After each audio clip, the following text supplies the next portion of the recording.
Working in the field can be a dirty business. The vehicles, machinery, clothes and tools we use to get the job done can get covered in mud, soil and plant material.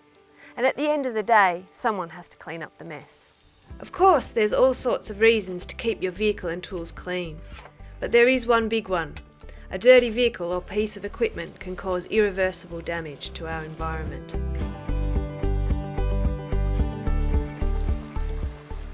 Soil, water, plant and animal material can carry tiny unwanted pests, weeds and diseases that can devastate our environment. These cause diseases in our native plants and animals. They can also make our farmland expensive to manage and unproductive. It's pretty easy to accidentally introduce a harmful fungi, algae or seed to an otherwise pristine area. If that happens, it could spell disaster. A pest, weed or disease can easily hide in a vehicle, or on a piece of equipment, or even on our clothes. It's not just Tassie's beautiful wilderness that's at stake. It could happen on the farm you're working on, or in the bushland that we all enjoy. Before you know it, we've got a huge expense that can last for generations. Our operations have to comply with the Forest Practices Code, and that specifies areas that are highly susceptible to Phytophthora root rot, so that we have to know which of our quarries are clean, so we do a quarry inspection program to make sure we know.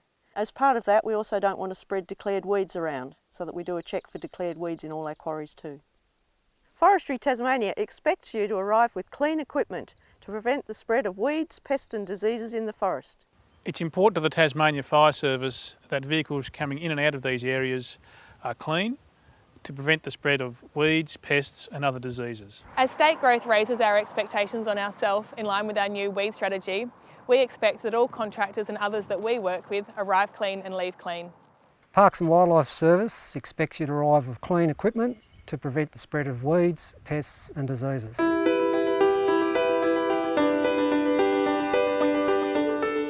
These days, land managers expect anyone who comes onto their property to make sure that their vehicles and equipment are free from pests, weeds and diseases.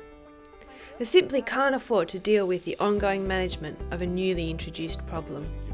Give it a good wash over there, it'll be fine.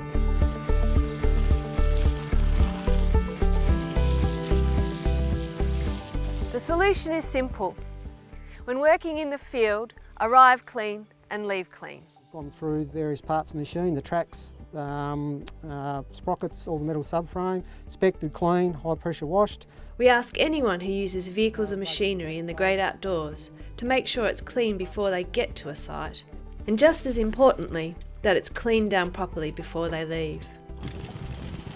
We'll show you some ways to do that later, but first, let's talk about planning.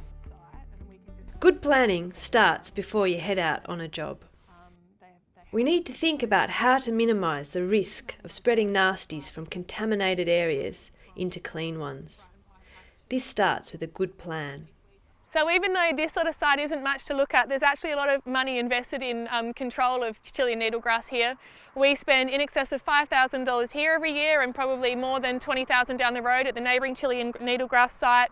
They are the result of poor hygiene practices, and managing these weeds have a cost, so keeping the site clean can make a difference. Find out everything you can about the hazards in the area you'll be working. Is there a weed there? Or a vulnerable plant or animal? There is plenty of information online that will help you identify the risks.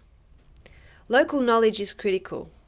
Ask the land manager if there's any diseases or weeds you need to be aware of. When you know about the potential problems, you can devise a plan to help you minimise the risk of spreading them. If you need to move around, plan to begin in clean areas first, then work towards dirty areas. We're starting at the headwater of the track here. We've got a small bridge here. We're walking the power barrow over down to this highlighted section here. The amount of effort you put in depends on the risks involved. For example, if you're visiting a highly sensitive environment or a high-value agricultural site, then you must take more care. And if you're working in a remote wilderness area, you will find that thorough field hygiene is going to be a big part of your work plan. We also have many hidden gems in our urban areas that are at risk from weeds, pests and diseases. There are plenty of stories of weeds being spread through contaminated landscape supplies, gravel, stock feed and garden mulch. Make sure introduced material comes from an accredited source. And keep a close eye on the site that you use this material.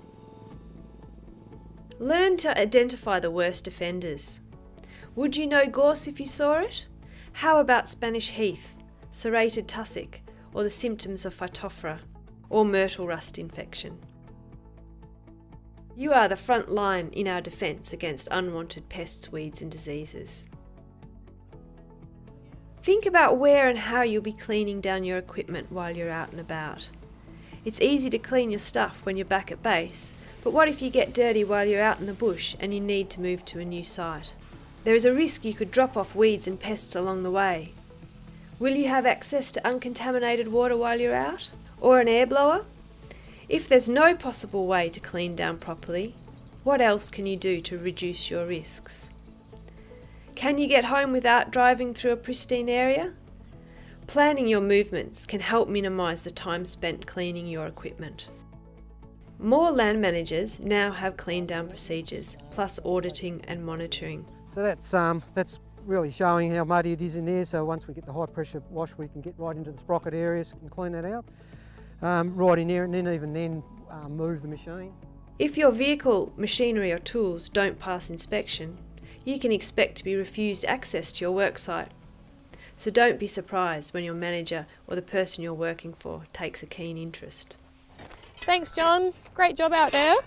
And I really appreciate you doing all the wash down, in the areas that we discussed. The spray job. Like a lot of activities in the workplace, it's all about managing risk. If you can avoid a hazard completely, do it. Don't go into a pristine area unless you really have to.